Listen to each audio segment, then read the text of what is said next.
आज के लो दुसदा बात मारो कई गु बड़ा भारी इच्छा होची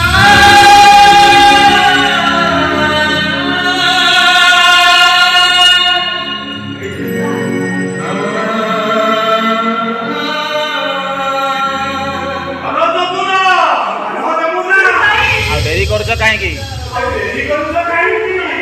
अरे दुख दुख जदि हम जातक रे लेखा एटी सुख को खोजिले पाइबु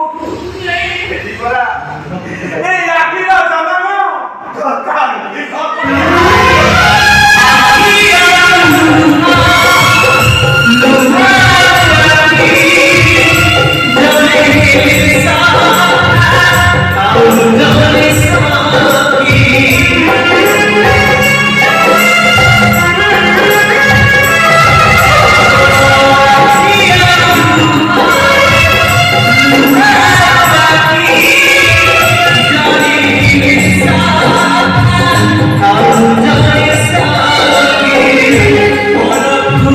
Oh